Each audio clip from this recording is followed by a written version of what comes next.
So I got out of acting school. I started auditioning.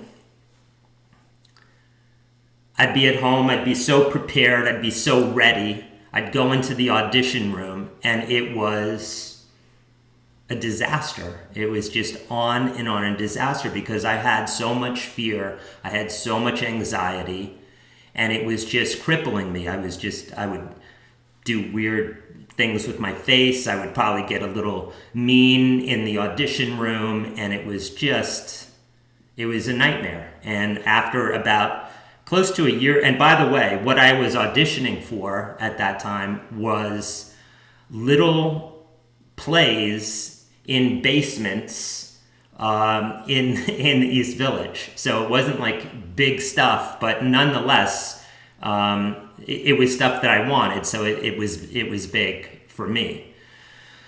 So after about a year of this, I really came to a crossroads of like, I don't know if I can really be an actor because I can't deal with all this fear and anxiety that I feel.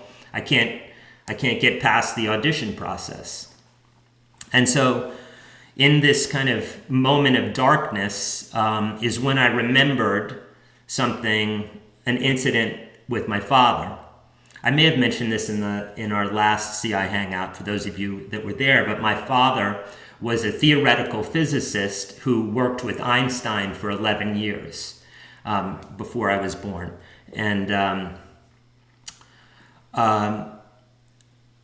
And my parents were divorced, and I would spend a good chunk of the summers with my dad, and we would go to Brookhaven National Laboratory in Long Island and spend the summer there. And it was, for a kid growing up in a very dangerous neighborhood in the city, like going to this, it was very idyllic. And I would bike up to my dad's office, and he had this floor-to-ceiling blackboard, and he would do these endless calculations. And I knew the numbers, I knew the letters, but he was doing these other forms, which I later found out were like Greek symbols. And I really had no idea. I would ask him, what's your job? And he would say, I'm a theoretical physicist. And I was like, yeah. And so I had decided this one particular morning, it was the following morning, that I was really going to get to the bottom of what he did, what his job was. And growing up in the city, I knew what other kids' dads did, like they were school teachers or bus drivers or drug dealers or unemployed, just like all the normal things of city life. And so I'm sitting in this kind of this little chair, and there's a desk or a table next to me, and it has a lamp and an ashtray on it.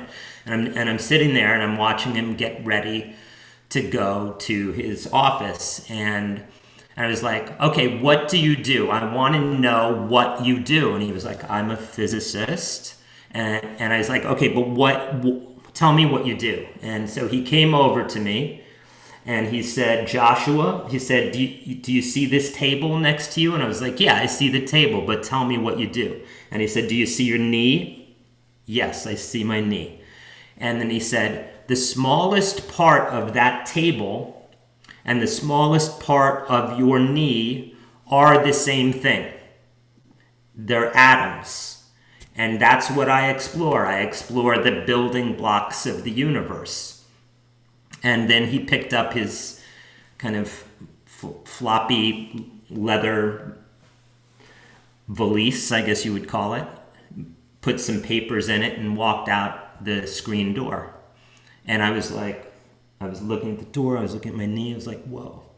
And, later that day, I ended up going to the beach with my dad, and there was like little pieces of sand, and I was like, so there's atoms in this? Yeah. And he was like, how many?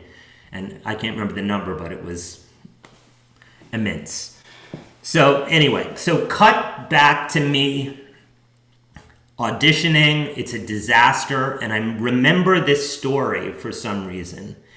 And So I started to think, okay, well, my body is atoms.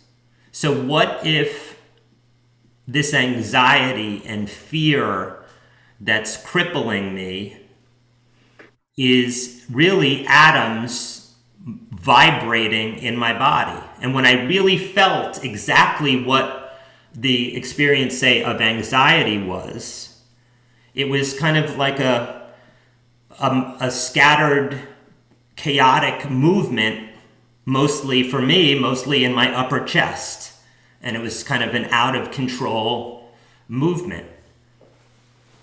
And I do have to say, having been to acting school, I was really told over and over again that if an actor is nervous or anxious or fearful, that they were doing something wrong.